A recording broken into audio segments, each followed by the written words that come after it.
like to welcome everyone, and if you did not get a little Milky Way, let me know. My punishment for teaching everyone a lesson on the first meeting to not have your phone go off. So enjoy the Milky Way, and if you didn't get one, let me know. If you want a second one, let me know. Rich has a couple extra ones there. We'd like to start out the meeting as we do everyone with if there's anyone has a bill to introduce, you're welcome to introduce it now, whether it's a committee member or someone that happens to be here.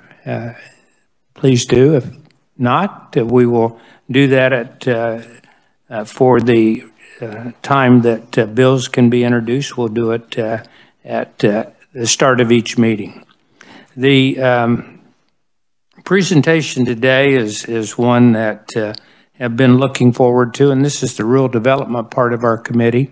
And we have with us someone that's been a friend of mine for, I'm trying to think, 10 or 11 years, something like that. I actually spent the last 7 months from May until the first week of January as her interim, as we're looking for someone to replace her at the Montgomery County Action Council. So I got to live what she has been doing for a period of about 4 years at the Action Council, and then with the city of Coffeyville before that. And she was appointed to be the director of the Office of Rural Prosperity, and has really hit the ground running, has a lot of programs that are beginning to come out, and a lot of information. And what we're going to do today is kind of do two things. We'll hear Tricia's presentation, and then we will stop after her initial presentation, and David is going to give us a review of the ROS bill that last year that we extended for 2 years, the Real Opportunity Zone bill, and then he will give a review of the one that's currently in the committee that we had a hearing on, I think last March. And so he'll give a review of that, and then we'll come back with Tricia, and she will kind of talk about the ROS program. She was on the statewide committee that helped put together some of the things that are in the new ROS bill, many of them that are in there. And then she will talk about kind of what she's seen with the ROS program and picked up as she's traveled the state in her first 7 or 8 months of being in the Office of Rural Prosperity. So you can also, if you have questions after the first part of Tricia's presentation, we'll take those questions, and then we'll come in with the ROS program, and then follow up with questions after, if there's questions for David, and then questions for Tricia as she talks about it. So it's my pleasure to introduce the director of the Office of Rural Prosperity in Kansas, Tricia Purdon. And Tricia is actually, her office is located in my hometown of Independence. She resides in Coffeyville, so she covers pretty much 2/3 of my district down there, that between where she lives and where she works. So Tricia, welcome to the committee. Thank you very much. It's a pleasure to be here. Thank you, Chairman Kelly, and thank you to the committee members for having me here. It has been a busy 8 months since I've been in the position as the director for the Office of Rural Prosperity, but it has been a wonderful tour of the state of Kansas. As Representative Kelly had mentioned before, I previously served in a local economic development perspective about 10 years off and on in Montgomery County. So either at the city of Coffeyville, I was their assistant city manager and then did economic development for them as well. And then actually got my career after my first real career job after college at KU with Montgomery County Action Council back in, I moved there in 12, I think it was. So I've been in Montgomery County for quite some time, and but I'm a Kansas kid, a rural Kansas kid at heart. I grew up in Kiowa, Kansas, in a teeny tiny town in south central, almost western Kansas. And so rural Kansas is my passion, and I've been doing this pretty much my entire career. And I'm excited to be here to talk to all of you today about some of the work we've been doing at the Office of Rural Prosperity. I'll talk to you a little bit about the highlights we've done so far, the programs that we're working on and trying to put in place coming up in the future, some opportunities where we can collaborate with the legislature and my office at the Office of Rural Prosperity. And then I'm going to touch on and go into a little bit more detail on the housing study that we just recently completed with the Kansas Housing Resources Corporation. It's a year-long process, and I want to make sure you all are aware of some of the stuff that's probably going to be coming out on that study. We just finished it a couple weeks ago, so there's still a lot of study to be done on the implementation, but I'm excited to partner with all of you here at the legislature to see how we can move housing and all other issues rural forward.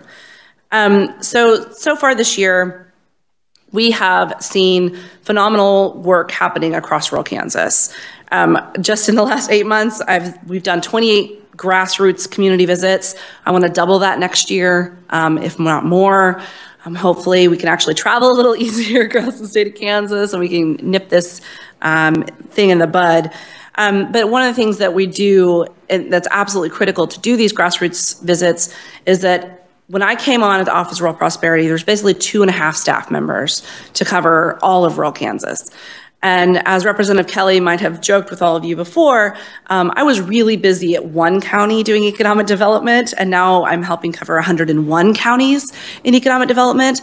It's a big lift, and there's so much work to be done. And that was clearly represented in the 2019 listening tour, and again in the 2020 listening tour, and we have so much to get accomplished. So we did hire someone. They just started in December, Khrc. She is originally from Cali County, so she was their economic development director. So she's going to be our grassroots strategy developer, and she's going to be doing these grassroots visits to really tackle some of these issues that are happening in our rural communities and come up with strategies, solutions, and opportunities, almost like a switchboard operator, if you might think of it this way. So we can come to a community and provide resources and ideas, brainstorm concepts and solutions to help address some of these grassroots issues and help support them as they get committees together and programs together to move forward.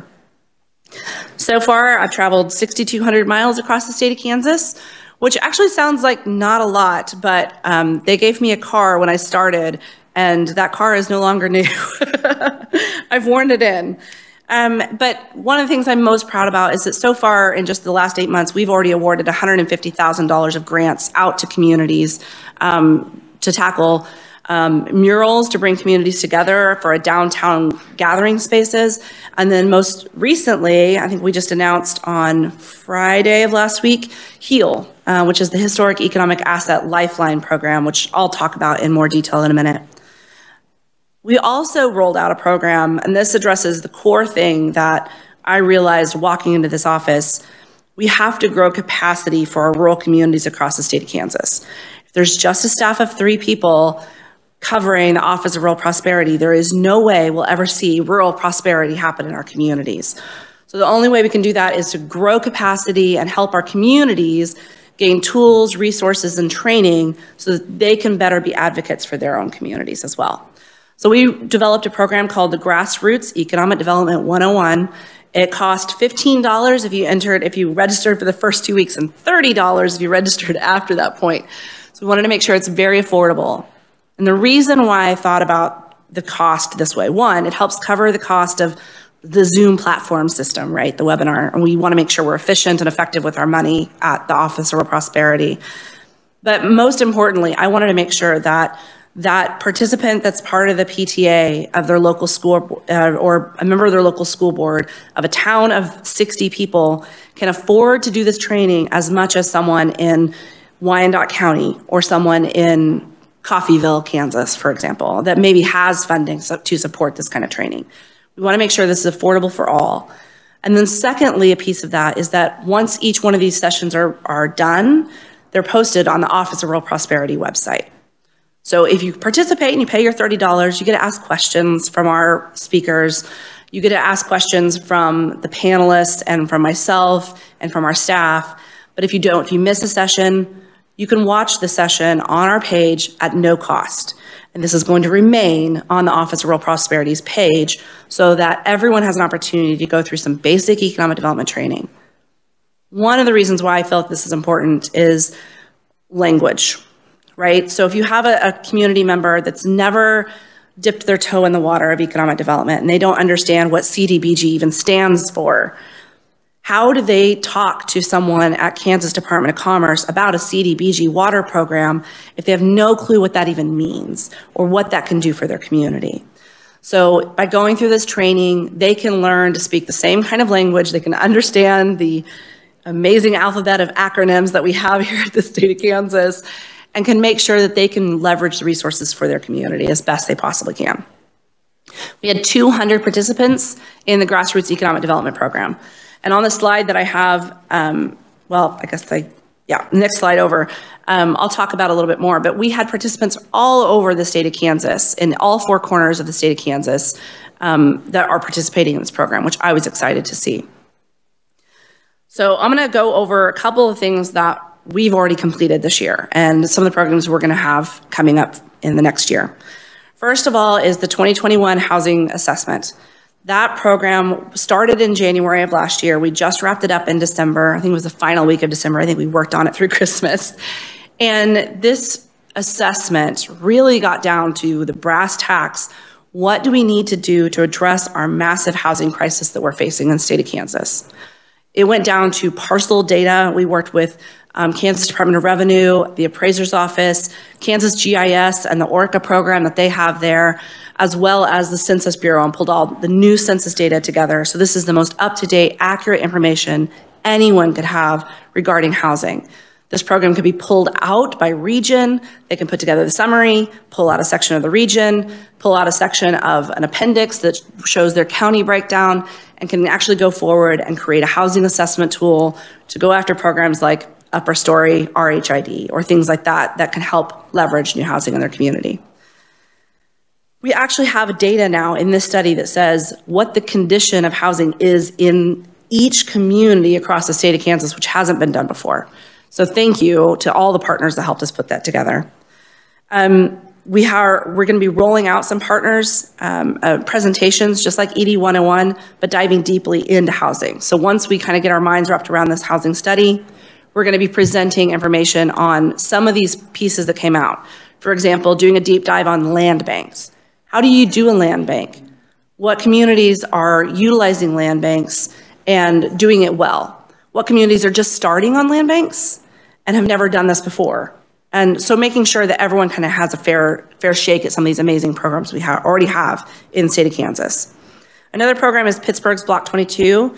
If you've ever been down to Pittsburgh and seen the innovation that's happened in their downtown, we want to make sure that this kind of project that brought students into the core community of a rural community, and we want this to happen in every community that has a higher education institution in the state of Kansas. So by bringing students into housing, upper story housing in downtown, creating a space of innovation and entrepreneurship, we're encouraging those students to become a part of their community and stay in that community, hopefully. We need to capture those students while they're in our communities and not export them out to another neighboring state. We also helped participate with our upper story RHID. Thank you to the legislature so much for getting that passed last year. I think it's going to be a huge asset. Childcare is one of the big issues that I want to focus on this year and tackle. Now that we've got the housing study done, childcare is probably my #1 next. We have to address some of the issues we're seeing. But one of the cool things I think we could be doing is just sharing ideas. There's amazing innovation happening in communities across rural Kansas. We visited Leota just a month or 2 ago.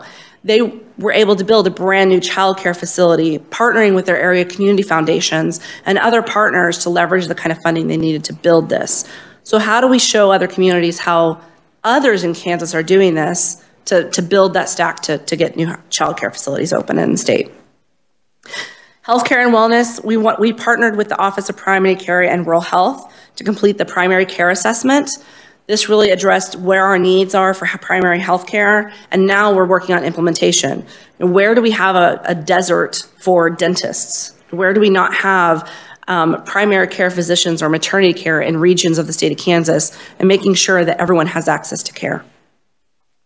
We're also working with Kansas Office of Broadband Development, making sure that as new grants are rolled out, that we make sure that we're filling those gaps. Where on the map do we still only have basic dial-up? Where do you lose that signal? I know Kansas Farm Bureau helped on this a couple years ago. Where do you lose signal? And it happens a lot, especially in rural Kansas. And then workforce and population. We have to address the building trade shortage in rural Kansas. Can't address housing unless we have people to build housing or renovate housing. And then one of the things we'll talk about a little bit later, the RAWS bill, addressing how we get people to move to rural Kansas, to stay in rural Kansas, and be excited about rural Kansas. And one of the best things that happened when I got to walk into, I didn't request this work, but I get to help implement it, which was the partnership with the Kansas Sampler Foundation, with Marcy Penner, with the Power Up and Go report. This report took about a year to put together, but they did in-depth interviews with Kansans that are ages 18 to 39, so I get to be excluded, and talked with them about why they chose to live in rural Kansas, why they're continuing to live in rural Kansas, and why they would leave rural Kansas. So we need to know the challenges and the problems, but also the solutions that these communities see and these residents see for their communities. So this report showed us exactly what we need to do, which is why we hired that grassroots strategy developer. This person will help partner with those individuals that were part of that study, but then also do a more grassroots plan to help address some of these challenges. There were amazing suggestions and goals that were outlined in that report. If you haven't had a chance to see it, you can find it at the Office of Rural Prosperity's website at ks.gov. And then lastly, I want to touch on my favorite thing I think I've ever done in my career, which was the Historic Economic Asset Lifeline program. This program really took something that every community says they need and put money behind it. We received 218 applications in the second round for this application. I think about 40 for the first round. And let me tell you a little of the backstory on this. We worked with several rural communities that kept calling us and saying, we have a downtown building, and I experienced this when I was at MAC too. We have a downtown building, the roof is about to cave in. If we get one more snowstorm, the building's gonna collapse. It's gonna pull down two other historic buildings next to it because there's no structural integrity left without that roof holding it together. How can we stand here and see our historic downtowns across Kansas, which are the lifeblood of our community, the heartbeat of our communities, collapse?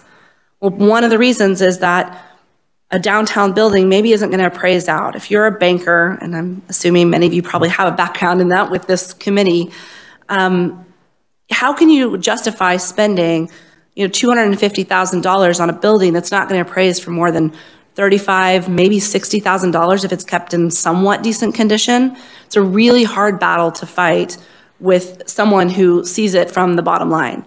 At most, you're going to get 80%, right? So it's still not going to fund the gap. Community development block grants are a great program to help support that. They're also incredibly challenging. If you're a rural community with not a lot of expertise that can help you walk through those programs, those are almost unattainable if you're not used to doing that and you don't have a great regional group to help you. So HEAL was the answer to that question. How can we provide a catalyst to these communities to get your first round of funding, and then you have money that you can leverage to go to your other community foundations, to go to your electric cooperatives, to go to your banker, to go to eCommunity or Network Kansas or an economic development investment fund and say, I've got $75,000 in grant funds. If you can match my $75,000 in grant funds, that's $150,000 in grant funds. And now my banker and I can have a clear conversation about how to save this building, and it actually cash flows. One of the caveats that I made sure that was part of this program is that you can save a building, but if you're just going to use it for storage, it's not going to do anything to help your community. So one of the requirements that I requested that was added to this program is to make sure that there's a solid business plan included. We wanted to make sure that the occupant of this building was actually going to be using it. Is it going to be retail, commercial? That's fine, but it could be childcare or healthcare. We saw so many innovative ideas that were submitted to us for HEAL that I'm excited to see what happens across the state of Kansas. Not only did we see a 1-to-1 match on every single one of these applications, but many of these was a 5-to-1 match. Communities that have already leveraged funds from our area foundations like the Dane G. Hansen Foundation or Patterson Foundation. But one of the things I would like to encourage others to do is look at your local community foundations too.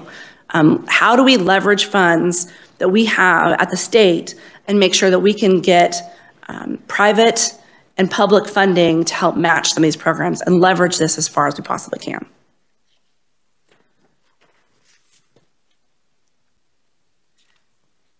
So with that, I'll talk to you about a little bit about the housing study. Do you want me to pause for questions for that piece, for HEAL? Yeah, we might, Tricia. Are there any questions on HEAL or any of the other things? Representative Hoheisel?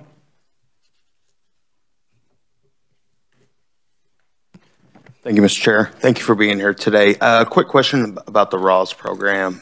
Just looking over the numbers, you have 437 individuals that were disqualified. What is the typical reason for disqualification? Representative Hoheisel, no, that will come next. Okay. Yeah, Tricia will cover the RAWS program after David covers it. Okay. And so this would be just right now, I'd like to, if there's any questions on, anything that she's covered so far. Representative Lynn. Thank you, Mr. Chair. Could you say again the name of the report from the study from the 19 to 39-year-olds and what that was called? It's called the Power Up and Go report by the Kansas Sampler Foundation.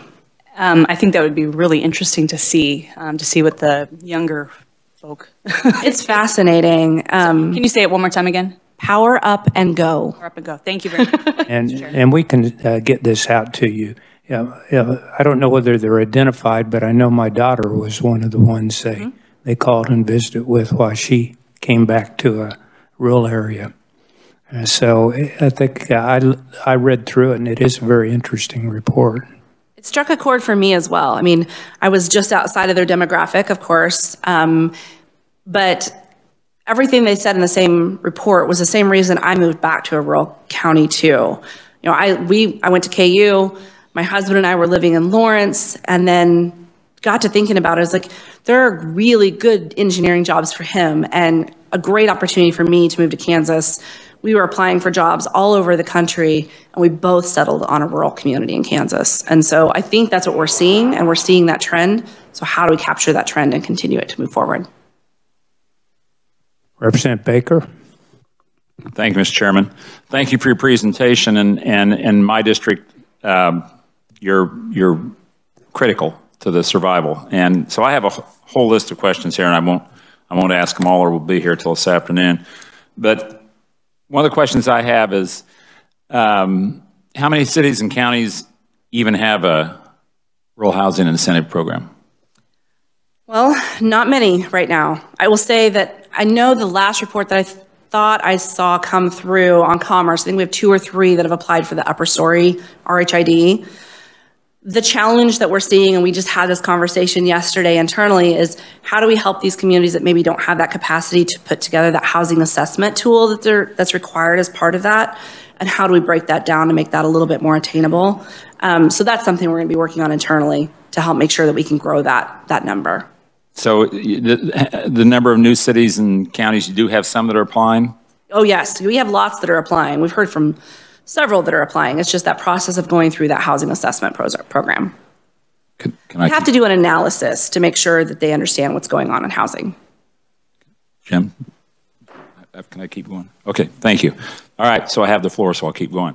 So how many projects do you have going right now? What would you guess? I understand. I know that Emporia is moving forward with the RHID upper story, and I believe there's been 2 others recently that were funded, but I'm not sure on that. That's a tremendous program. I'm going to bring a testimonial from our community on a big success on that. I've talked to dozens of communities that are in the process of applying for it. It's just changed our town completely. So the paperwork is pretty daunting for lay people when they start that? And is there some movement there with Commerce and you folks to help lay people wade through that? Yes, absolutely. And that's one of the things that we talked about. We brought in a housing specialist into Commerce. We'd never had that, or at least for the last 10, 15 years. So now we have a person dedicated to housing who'll be helping them with that. Community development, Kayla Savage, myself, and then our legal division is also supporting us in how do we break down that big piece, which is the hurdle of making sure that we better understand how to put together that housing assessment. Because that's the big part that's holding people up, is the intimidation factor of putting together an entire housing assessment. A lot of people thought that it needed to be as comprehensive as the CDBG requirement for their housing assessment tool, and it does not have to be that comprehensive. The goal is that this housing study that I'll talk about next can actually provide a lot of information for that. So on the HEAL side of that, you mentioned you had 40 in the first round and 218 in the second round applicants. How many of those were funded? Because as you know, in my local community, I had 6 of them that weren't funded. So I have to go home and they're not buying me coffee this weekend. Well, I think one of yours was funded. We're waiting on one more funding partner to guarantee that they're going to be funding all of them. But I will say that, kind of put me in a spot. There were over 20 funded in the second round. Some of those are still tentative, and they're technically waitlisted though until we know for sure that our funding partner is coming through. So 20 out of 218? There's more than 20, but I don't want to give you a hard number because I don't know for sure. I guess so the onus is on us to help find some private funding to move with that, and I hope we can do that. So, and I could go on, but one other question that's really heartburning. The size of the communities, because every time we say rural, right? You know, we all have our definition of what rural is. And you know, when I talk to my friends in Texas and New York, it's the whole state. So we have Salina, we have Manhattan, we have Emporia, and they all seem to float in and out of that description of rural. And then I have towns that are 1,000 and 1,500 and 2,000. What's the number? And somewhere we need, internally in the state of Kansas, we need to say, this is the number. And you know, if you bring a town in with 75 people, that's probably going to be a tough one for the state to get involved in funding. So my question is, on the HEAL grants especially, yes, what's the number? 50,000 population of a city or less. The reason why we did that is because there are communities that are outliers that are outside of Manhattan or outside of Lawrence that are still a very small community like Baldwin City, that there's certainly a rural small town and they deserve some love too. And so we included them as part of HEAL. So any city that was less than 50,000 was included as part of HEAL as an eligible applicant. That's kind of been my line that I've been drawing myself internally. It follows kind of what USDA does as well. It doesn't quite follow what RAWS is because that's by county. But I think if we're looking at the grassroots level, which was the intent of HEAL, I want to make sure each and every community has a fair shot at this. Well, in Council Grove, the template for it was done when Christy Davis took the old National Bank building and redid that. And she got a local banker on board. And when that local banker came on board, that changed the world. So I think it's just critical that we get the lenders and people like that educated, and they can see that it's viable and it makes money. So thank you, Mr. Chairman. We are absolutely hopeful that this program will come around again. It's all going to be completely dependent on funding. The reason this funding was as flexible as it came out of my budget, and it came out of Community Development's budget, and it came out of Kansas Main Street's budget. This was not federal flow-through funding or anything like that. So there was no federal strings attached like a lot of other programs are that limit who we can fund. That was a really big factor here and why we were able to leverage the funds that we did. We also asked for matching from large foundations to support us.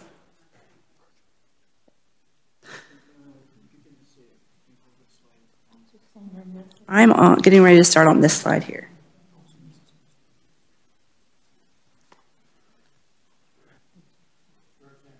Representative Weichel. Thank you, Mr. Chairman.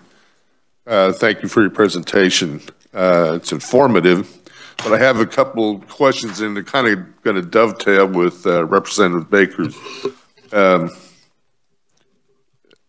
Maybe I'm not understanding. When you say rural prosperity and developing those areas, is there, and I know you say you do an assessment, but is the assessment done going in? Are you looking at the things that the people of that community are saying, these are the things we need done? I'm originally from where my colleague is sitting right next to me, from Hayes in Ellis County. And when I was a kid out there, some of the same things that are, and you're talking back in the 50s and 60s, are still on the board now out there. And two, well, one, because that was before internet, and that's broadband for rural areas, and the other is water. Critical to any part of Western Kansas. It's critical for the state, but if you go west of Salina, you worry about water. And every time I go back to Hayes and talk to some of my relatives out there, or friends, that's a topic that they bring up. And I was wondering if your office coordinates with the state water office on things like that, not just for water, but I mean, if there's other needs that you'd find in your assessment that maybe we should go to this entity and get a little more expertise on that matter. And if you do that, how does that process work? Well, that's exactly why the Office of Rural Prosperity was created. Even as a local economic developer, you as a small town don't know who to talk to at the state when you have an issue that's going on. So our thought was, and Governor Kelly's thought, and everyone who put together this department, is that we should be the switchboard operator. So we understand, we go down to the grassroots level and talk to the community of Hayes or any other community that's facing a water challenge and match them up with the folks at the water department who we have relationships with, who we work with, to make sure that some of those questions are answered. And we follow through and make sure that those answers are given to that community and they have something going moving forward. We also help match them up with other programs that might help support them. So if they're talking with Kansas Water Office about water quality or capacity of their the reservoirs or something like that, let's also talk to the Community Development Division about CDBG and the water grants that come out twice a year, making sure they're paired up with those, but then also matching them up with USDA when they have programs coming out. So it's a constant switchboard of information for these communities that reach out to us. It's not just Kansas programs, but we help match them up to state or to federal and other local regional organizations as well. Thank you. Thank you, Mr. Chairman. Representative Osmond. Thank you, Mr. Chairman. I'm looking at slide 4, and I wanted to find out, so I can't zoom in on it because it's just a PDF, but I see quite a number of trainees that are included in Topeka, Lawrence, Overland Park, my hometown. So I wanted to find out, those aren't necessarily rural areas. What are the opportunities for training there? What are they normally interested in that they're going through this program? Right, so this map here is the people who've registered for the training itself. So this is where they live. Some of these might be working remotely. They're working out of a house in Lawrence or working in Topeka. But then the reason why, to me, that we're seeing so many in the urban areas is because the issues that are facing rural aren't just facing rural. If you're having water challenges or you're having a downtown challenge or you want to learn more about the economic development programs that the state of Kansas has, Overland Park wants to know about those and know the faces of commerce just as much as someone in Colby, Kansas does.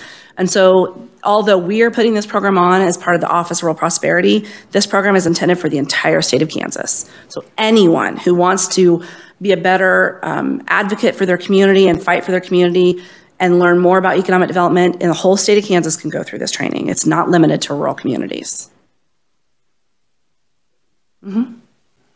And I will have to say that not too long after I started the interim at MAC, I ended up with a prospect that I worked with the Office of Rural Prosperity and the Department of Commerce on a number of things that we were trying to deal with to be successful with this project, and it did turn out successful, but a lot of help and a lot of avenues that sent us different ways to get help on it.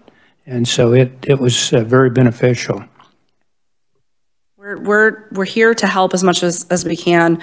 You know, you hate that phrase of we're the government, we're here to help, but that's actually what we're here to do. If you have a rural community, so in what Representative Kelly's referring to is we had a large soybean plant that announced they were coming. This was something they marketed, they found us. It wasn't one of those RFPs that we submit to a business and we try to recruit them to our town.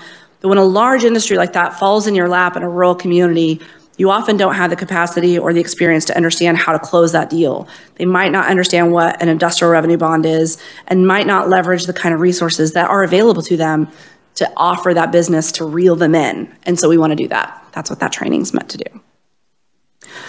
So I'll dive in now on the housing assessment really quickly, and then I'll send it back over to the revisor. One of the big pieces that we're going to need help from the legislature on is moderate income housing. So also called workforce housing. A lot of people call it workforce housing as well. And when I'm talking about moderate income housing, I'm not talking about a low income. We're more talking about your teachers, your firefighters, your public servants, your nurses that are working in your community that make a really decent wage. I think in the table that we had in here, it's like up to a family of four can make almost $100,000, for example. So that's the kind of housing that we went and did a tour of the whole state of Kansas, that was number one in almost every single city, including the urban areas. Workforce housing is the number one need across the state of Kansas. One of the strategies that they came out with was just increase the funding for moderate income housing. Right now they get about $2 million a year, which I'll talk about in a minute. But they're averaging $8 million a year on requests. And they know there's only $2 million, so a lot of people aren't even applying for those funds. But there's other programs like, how do we look at our state business incentives? If we're applying and we're doing HPIP and PEAK and offering incentives to our businesses, how can we look at also incentivizing our businesses to invest in housing? If you look at especially in rural communities, you can see large swaths of neighborhoods that are built and the architectural style is exactly the same. If you go back and look, which I found fascinating during the study, you can find same periods of time when that type of housing was built when a large industry came to town too. So I think it's interesting to think of, we've been doing this before in the state of Kansas. Why are we not doing this anymore? A rent-to-own program was also a program that they recognized, and some of those are seen as a negative, but the way that they are doing it in some other states is really innovative, of ways to help get families who are on the cusp of home ownership but can't quite get there to bridge that gap. And then some new funding opportunities to help grow moderate income housing. On the local level, they encouraged bond funding, the RHID program that Representative Baker mentioned before, an upper story RHID, but then also using programs like industrial revenue bonds. And I had never even thought about using IRBs to fund housing, but communities like Dodge City are doing that and doing it successfully. And then low-income housing. How do we address low-income housing? LIHTC is a great program. It can be cumbersome, but how do we make sure that we have developers that better understand LIHTC, because they've kind of gotten into a niche for those developers. So how do we provide that training to make sure more developers can understand how to do this? Addressing emergency housing is also a critical need. And this became more apparent during the pandemic than any other time before. And then they had an option, the housing choice vouchers. That's really a federal program, but how do we as a state support that initiative and make sure that that's a little bit more transparent to help family members that have a voucher find housing and match them up with landlords that actually provide housing for that. The other big piece of this is the diversity of housing. You can't just build new housing. There's no way we're going to address our housing crisis by just building new housing. You have to renovate your existing housing as well. Your older housing stock, again, just like we talked about with HEAL, doesn't always appraise out. So there's got to be programs to help support that gap. And I've heard this from every developer I've called since I started this job. Well, that's fine. I would love to come build or renovate in a rural community, but the housing is never going to appraise out. I'm never going to see my profit margin as big as I'm going to see in the rapidly growing community of, Overland Park or Olathe. So how do we incentivize and help bridge that gap to help address that? Retiree housing incentive, that's something that a couple other communities, Humboldt, Kansas, which recently was recognized by the New York Times as one of the best communities to live in the United States, they are incentivizing and keeping track of all the retirees in their community. When their retirees are starting to look for housing that's less maintenance, they help support them and move them into the new community and help them market their old housing so that a new family can move in. It's a really innovative idea, but it can really work, especially in rural Kansas when we're all neighbors and actually get along. I'm kidding. Okay, so the other piece is the Housing Toolkit. And this is the piece that I, as the Director of Office of Rural Prosperity, I want to take on. We need to make sure that there is a toolkit and a page that all of our communities can go to that says, here are all the programs that you can use to address housing in your community, and here's how to do it. A webinar, some trainings, and a series of trainings. One of the other things I want to do is help support our local communities in understanding all of these programs and putting together a short list out of this study of what local programs are available so everyone understands what those are. And then the last piece that came out of the housing study is the building trade shortage. There's definitely going to be some areas that will likely come in front of the legislature on this, and I don't know if it'll happen this year or not. But one of the big issues that we heard from is, one, there's not enough instructors to even teach building trades in our community colleges and our tech colleges in Kansas. So how do we address that? But then there's programs like internships and apprenticeships that we can utilize that are already in place in the state of Kansas. And how do we leverage programs like that with our area community colleges to build our building trades programs? And then also, and I've been preaching this, I feel like my entire career, but if you're from a rural community and you have students in your junior high and high school, you should be preaching to them the whole time how great your community is, and they need to stay in your community, especially if you go off and send them to an electrician program at your local community college. Hey, amazing new electrician, why don't you come work with my Uncle Bob, who owns this company, this electric company, and can train you how to do it, and you can take over his business when he is ready to retire. In the meantime, you're making six figures, you're making more than me with a master's degree, and you're keeping critical people in your hometowns that are going to keep those communities alive and building new houses, hopefully, in your community.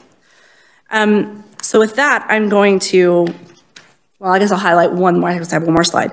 The Moderate Income Housing Project, to dive back into that so you guys can better understand, that program really addresses a critical need in our communities that if we don't address soon, I just don't know how much farther our communities can leverage the kind of funding that they need to build new housing.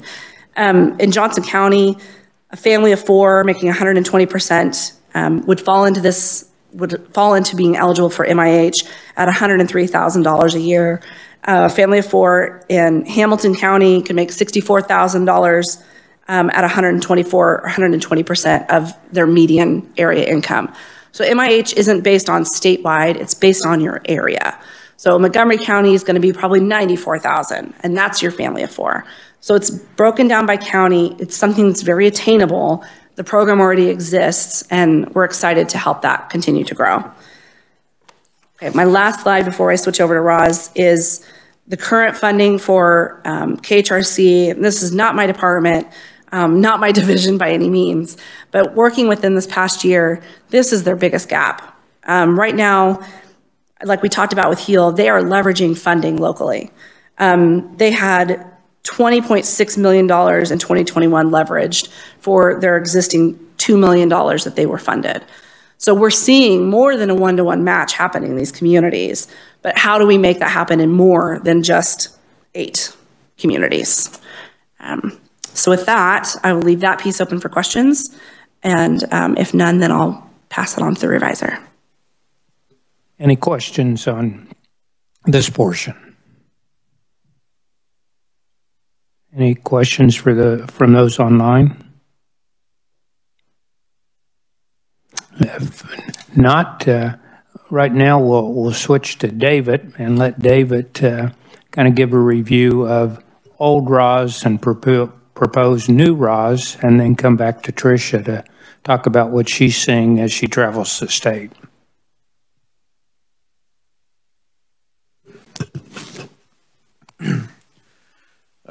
Thank you, Mr. Chairman. Good morning. Just kind of a review of kind of where we stand now on the RAWS program, the Rural Opportunity Zones. You might remember Senate Bill 47 from last session. That was a broader tax bill, but there was specific pieces related to the RAWS program in there, sections 11, 12, and 15.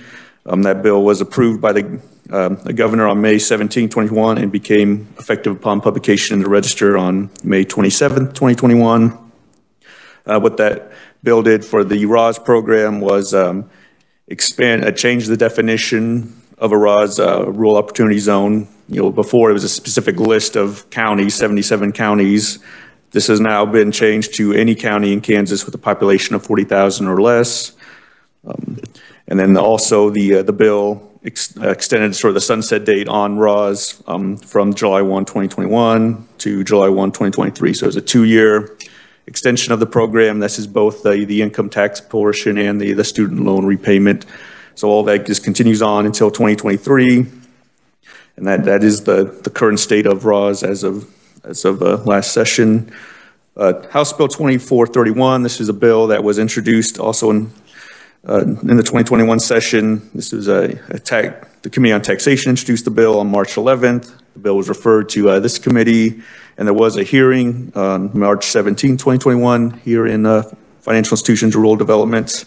But there was no action taken by the committee during the 21 session, though the bill does remain, in committee and is active until the end of this session. Now, in light of Senate Bill 47, if you see some of the mandatory sections in 2, 3, and 4 of 2431, just kind of a technical explanation. Since those actual KSA sections were amended in 47, what we have now in 2431 is actually old, a sort of outdated law. So if the committee did wish to take action and go forward on 2431, we would just need to go in and actually strike sections 2, 3, and 4 in the existing 2431 and insert the new current law as it was amended by Senate Bill 47, and then make changes to that as necessary. So that's just a kind of a technical revisor thing, but just to make the committee aware that we can just strike and kind of insert the 2021 versions of those sections and then go from there. As to the kind of the contents of House Bill 2431, there was the main piece was sort of a new section that would be the new Rural Community Building Program, RAWS option. This would establish a second track in the Rural Opportunity Zone program called the Rural Community Building Program. A county in a RAWS county may participate in either the new program, or they can maintain the current student loan repayment assistance, but they would have to choose either one or the other.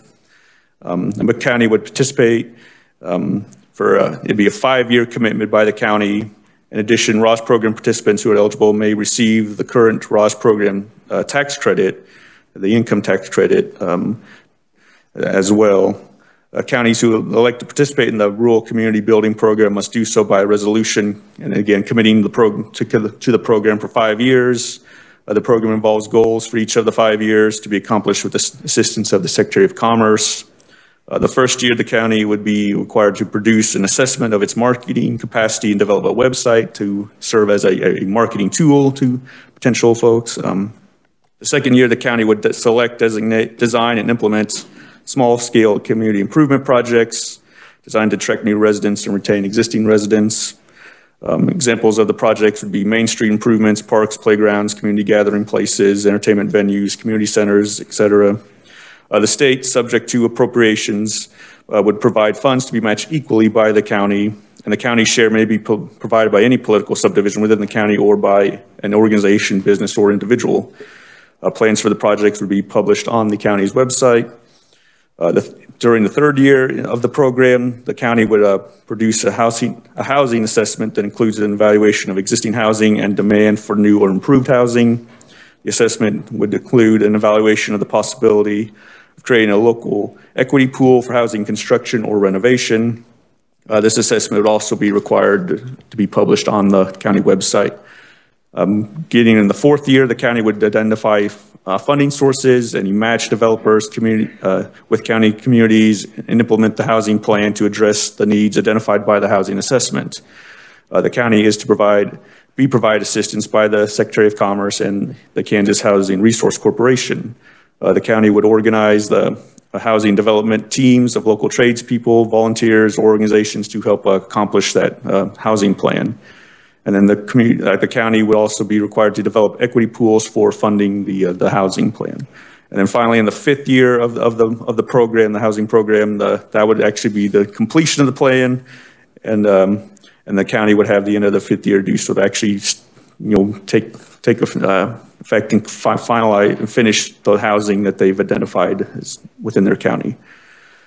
So that's sort of the new piece, the major new piece on RAWS in 2431 that would be implemented. There's also an expansion within 2431. This had one definition of rural opportunity zones of counties less than 35,000. That's sort of been superseded with what happened in Senate Bill 47, with it now being 40,000. So it's actually a larger pool of counties. There was definitions that were amended within the bill to and the definition of an institution of higher education is now being expanded to include community colleges, technical colleges, two-year associate degree, or career and technical programs offered by private colleges and the Washburn Institute of Technology, in addition to what's currently provided as in the definition as of private or public or private nonprofit education institutions. So it would be an expansion of what education entities would be eligible under RAWS for that repayment assistance. Educational loan repayment assistance under RAWS would be expanded to cover loans for attendance at an institution of higher education for career technical ed program certificates, in addition to associate, bachelor, or postgraduate degree programs. So it's that kind of tech ed certification, and in addition to any sort of, like a 2-year or 4-year degree. And then in section 3 of the bill, this then just kind of reflects the fact that we would now have that new benefit option for down payment assistance for the purchase of a first home as an alternative to assistance with the educational repayments. That's the current RAWS benefit. So this would be, again, an option to either do the student loan repayment or have this housing down payment assistance. Counties may participate in one or both benefit options, but an individual program participant may only receive benefits from one option. So the county could offer either housing or loan repayment, but an actual individual would only have to choose one or the other. Current law provides for student loan balance repayment assistance for qualifying participants. This assistance is to be provided in equal share by the state and county over a 5-year period, up to a maximum total of $15,000. The bill would provide the county share of the benefit be provided by the employer of a qualified participant, a municipality, or other political subdivision within the county or organization, business, or individual, including the qualified participant. As noted above, the program participant who is a first-time homebuyer may now elect under the bill to receive down payment assistance. The state would pay up to 1.5% of down payment if matched by a sponsor. The sponsor may be the county, employer, any municipality or subdivision within the county. Anybody can help match those funds, but the county must agree to commit at least $10,000 towards matching funds. The failure of a county to certify that its means financial obligations under the RAWS would result in the loss of active status as a rural opportunity zone, and no new program or participants may be accepted for benefits until their status as a RAWS is restored by the Secretary of Commerce. Section 3C sets forth eligibility requirements for the program. for either the loan repayment or the home down payment option. Under current law, an individual must be a resident individual who establishes domicile in the county after the date the county commenced participation in RAWS. The bill provides alternative eligibility for program participants, and on and after, and this has been June 1st, 2021, when the resident individual has maintained their permanent residence or domicile in and either continued to reside or has returned to the county.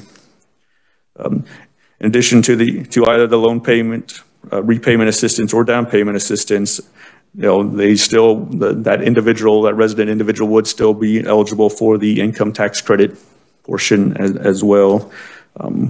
Then finally, this bill does provide for a 5-year extension to RAWS. It would have been as of July 1, 2026. Of course, we're a year later now, but the intent was a 5-year extension of RAWS at the time. And then that would also continue on in Section 4 with the RAWS income tax credit. That would have been extended out through January 1, 2026. So that would have been a 5-year extension as the bill was introduced back in 21. I know that was kind of a whirlwind summary, Mr. Chairman, but I'm happy to stay for any questions. Any questions for David? Representative Hoheisel. Thank you, Mr. Chair. It's not necessarily a question for David, but a request. The fiscal note on HB 2431 is based off the original RAWS program, not the RAWS program we passed last year. Is there any way we could get a new fiscal note that's based off the changes this would make from the changes we made last year? Because the fiscal note we're working on now is from the original RAWS program that's on HB 2431. So is there a way we could get an updated one sometime on that? Yeah, I think the fiscal notes are prepared by division of the budget. So I think the chairman could request a new fiscal note. I know there was sort of one thing I would also point out last year. I think that was reflected in that fiscal note that there was actually a technical error in the bill, where I think we, instead of saying in Section 4, page 6, line 21. And the tax credit, it actually said January 1, 2022. That was just an error. It should have been 2027. Again, that 5-year extension. So I think the fiscal note sort of read that in there. So it's not totally accurate as to what the bill would have been, and that was just an error in the bill. But yeah, Mr. Chair, if we could request an updated one, I'd appreciate it. We can do that. Thank you, sir. Any other questions for David? Representative Toplicker. David, on your housing, I guess the community has a choice between doing the student loan thing or the housing development program. And in that, you mentioned that each one of those was a 5-year program, right? Okay, and so you also mentioned that in the legislation that there would be a pool of money set aside to help fund the rural housing program, and so that would assist the potential developers that could tap into that money, or how exactly would that work? Would that be for the local economic development entity to distribute that money, raise that money and distribute it, and then select who, like what builder or developer or remodeler would be able to get that, get assistance from that fund to develop? Exactly how would that work, or do you have details on that? Well, I'll try, Representative. I think I don't have the specific details. I think, yes, the county would have to set aside a certain amount of funds, and there could be, subject to appropriation, a state match, and how a county would specifically select a builder or a thing. I'm not totally sure. I think that might be a question for Department of Commerce or something. But so, subject to rules and regs down the line somewhere after the bill passes. And but I also heard you say that it was like a 3-step process in setting this thing up. And I think you mentioned that in the 3rd year, properties would be identified that would need either remodeling or somehow refurbishing, or I don't know if that's if that would be commercial or if it would just be housing. It sounds like it would just be housing. And once those properties are identified, or areas of the town that would be identified, it's probably more like areas of the town that would be identified to need restoration or whatever the language it calls for. But it sounds like you're only, not you, but the bill is only calling for all of this to get done in 1 year. Is that correct? And then I don't know what would happen after 1 year if this program is set up and those things aren't done yet. Because, you know, the way red tape goes, by the time you get the program set up, identify properties and get people in place to do the work, and then all of a sudden, you know, you're looking at 1 year to get all this stuff done. And I just wonder, is that realistic? Is that workable?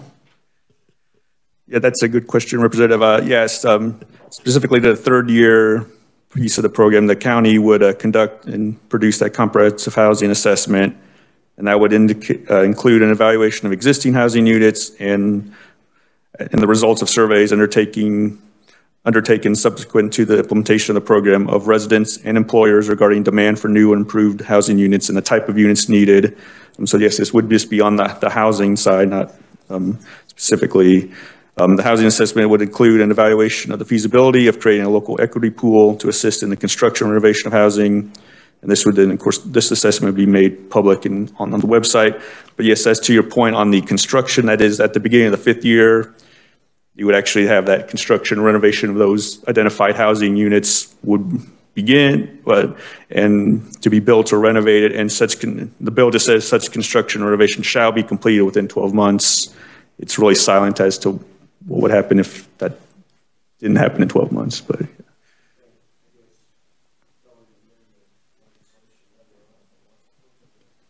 And Representative Toplicker, we could, when we get into our next portion here, Tricia was on the task force that talked about some of this, so she may have some answers on what they discussed. Well, thank you, David, very much. Thanks for the review. And welcome Tricia back up to talk about RAWs, and I know we've got a couple questions for you already. I appreciate them very much. Yes, as you said, Representative Kelly, I was on that original task force. Some of the points I think you guys all made are the exact points that the committee itself struggled with.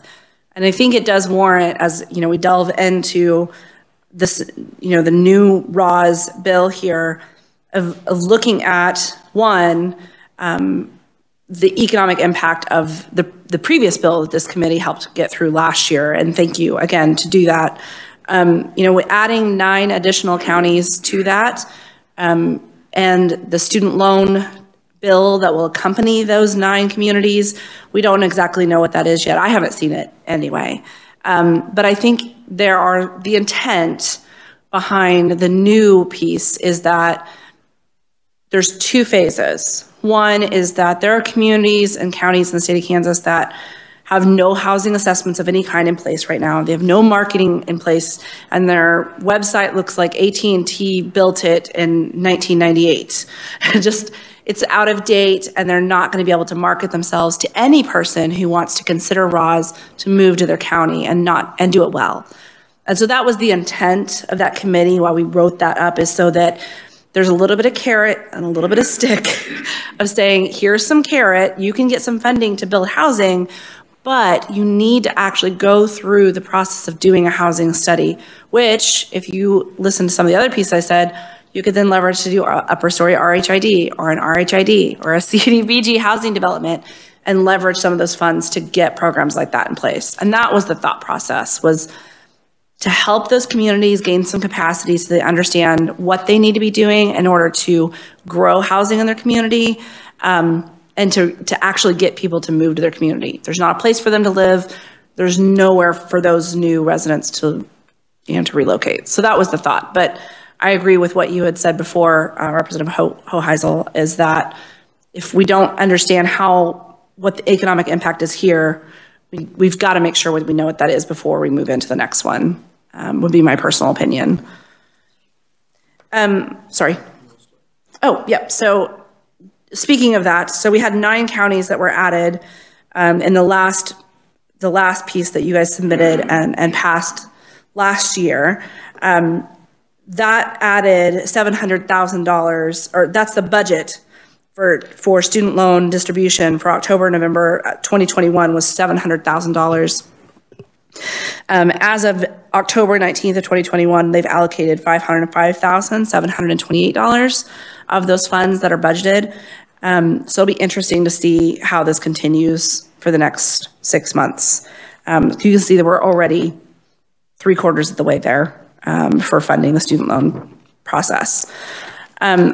I will say that I think it was exciting to see the expansion of the additional counties, but it's just interesting to find out now that that's been passed what the economic impact is to the rest of the program. So this was given to me by the RAWS staff. There's total applications, 4,220 applications, 1,824 actually participated. There's 370 that are currently active. Go down, other way. There you go. One more. There we go. That are currently active in the student loan forgiveness program. And then one of the questions one of you had asked earlier was the 437 that are disqualified. In my experience, when I was helping administer this for Montgomery County, those that got eliminated or disqualified were those that perhaps they actually, when they went through and checked on them, they actually did earn state income tax or state income during that 5-year period, or they in fact didn't have student loan debt.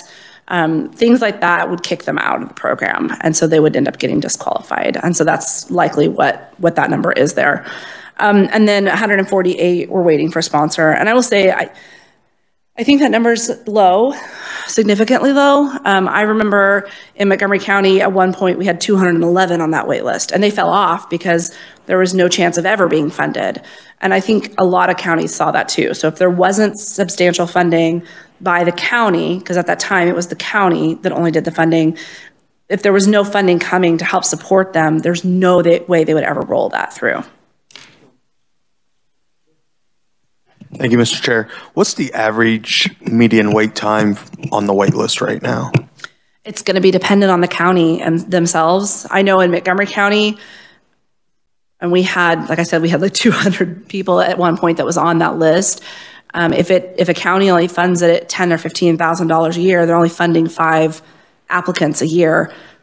It's going to take 5 years to cycle through each one of those. So that was why the last piece that you all worked together, and the new one that you're talking about today, is absolutely crucial in that allowing foundations and encouraging employers to chime in and help those individuals get their student loans forgiven is a critical component. If you don't bring in public and private sector funding to help support this program, there's no way it's really sustainable to get through that list of folks that are using it. Thank you, Mr. Chair. So with that, the tax credit applicants, that program seems to be working quite well. I know that, I think Representative Kelly, and maybe you can correct me, I think Montgomery County led the charge on the tax credit applications. And a lot of those, when I was talking to our area hospitals over the past few months, a lot of those are our nurses and medical folks that are coming to our rural communities and taking advantage of that program, that tax credit program. It is a key incentive for our rural communities, especially on the borders. Without that incentive, they are not able to recruit nurses, especially from Bartlesville, for example, down where I'm at in Montgomery County. If you don't have an incentive like this, you just don't have a fighting chance against some of those surrounding states for help. And so that's why the tax credit program has been incredibly helpful. And again, that's one of those programs too you don't get a whole lot of breakdown on because it's confidential, but the tax credit program piece of ROS has been extremely successful. Right now, I mean, if you look at the map of all the ROS participants, most of the state, like I said before, 101 counties originally are covered by the Office of Rural Prosperity. I think there's 96 in there now with the new bill. So expanding this to allow for foundations, to allow for employers, to address the student loan piece will fix a lot of this. The one piece, though, that I think is really critical that came out of that committee is the fact that this program was not well marketed. It wasn't pushed. It was not used as our promotional piece when we were advertising it. We were at Select USA and trying to bring a business to the state of Kansas, or if we were at Mizzou, or if we were at Nebraska, or if we were down at UT Austin trying to recruit students to come up and be engineers at John Deere. We weren't using ROS effectively to market to those students to come to our rural communities. This piece would help address that issue. So it would encourage communities to actually build a marketing plan so that when they go to UT Austin to support John Deere recruiting new engineers to their facility in a rural Kansas community, they actually have marketing materials and information to do that with. So that's why this piece really is important, and that was the intent of the committee when we were putting this together. The last piece that I think is incredibly helpful is that allowing for down payment assistance also helps address some pieces that was in this housing study that I talked to you about a little bit before. Bringing in components that would allow for person to stay in their county and be an electrician or be a plumber or be an HVAC technician in their community, get that technical expertise and retain them is absolutely essential. And that's another piece of this bill that I think is a truly transformational aspect of ROS. It would also address one of the recommendations in the housing assessment in retaining those building trades folks in the state of Kansas, but also in retaining other folks like our nurses that are going to rural community colleges or even Kansas colleges and staying back in their hometowns. So I think that's a really critical piece of this piece of legislation. The last piece I want to say, though, is that knowing that all these changes have happened and understanding the worry of the financial impact of the new ROS that passed last year, I think it's good to maybe bring that committee back to this and have them do a deep dive on the changes from last to this bill here and see what they might say. I think it warrants bringing that committee back together and looking at this program. I also think that it's interesting to think about big picture. We have this new housing study that came out. There's several recommendations in it that ROS could easily pick up. There's also an initiative happening with the Kansas Board of Regents and the Startup Kansas group with Jumpstart Kansas for technical expertise and technical training, that study was just wrapped up as well. I think incorporating some of these new studies that have come out into ROS would be incredibly helpful and make Kansas truly an innovative, and make ROS an innovative program that can be better utilized in the state of Kansas. So with that, I'll stop there if anyone has any questions for me. Yeah, and one of the things you mentioned about keeping like tech school and community college graduates in their county, also another thing that it does, if I remember right, is that a lot of times you have students working on their four-year degree or their graduate degree in southeast Kansas, where Pittsburgh State is close, that drive back and forth because it's about an hour.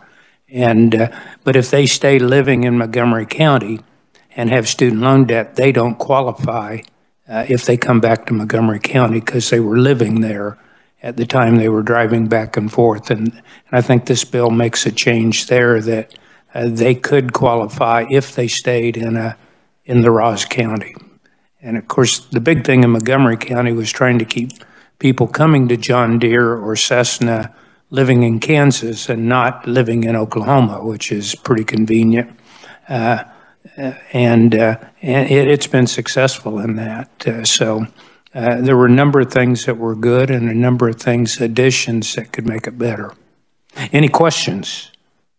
Did you get your question answered okay, Representative Hoheisel? Any other questions for Tricia on the RAWS portion of the program? No? Okay. Well, Tricia, thank you very much for being here today and handling all this by yourself today. So, and I know that anyone that does have a question can get a hold of your office. It's on the website that you can get the Office of Real Prosperity, and she's very good at getting back to you on with answers to questions. So appreciate it, and anything that you want to funnel our way of your ideas before the bill introduction deadline, we'll try to do that. Absolutely. Thank you very much. And if you have any other questions or any other time throughout this session, I'm more than happy to come back and talk with you all again. So thank you very much. Well, I think unless there's any other comments, I think that wraps us up for today. We covered most of the session with this, and it's something that I think would be, if RAWS next year, depending on whether the task force wants to look at some of this again, I think there's some very positive things that we could try to do for the rural areas of Kansas, which some of us in here live in those areas and know that there are challenges all the time. And like I said, I can testify to the help that you could recommend in your counties and your communities to contact the Office of Real Prosperity if you have a industrial prospect or whatever, that they can help get you directed in the right directions and hook you up with those people. So our next meeting will be on Monday, and we're back to 2 meetings a week now instead of just our Wednesday schedule for the last 2 weeks. So we will adjourn. Any bill introductions can be done at the beginning of our meeting on Monday if you've got them. And we will stand adjourned, and we will see you all on Monday.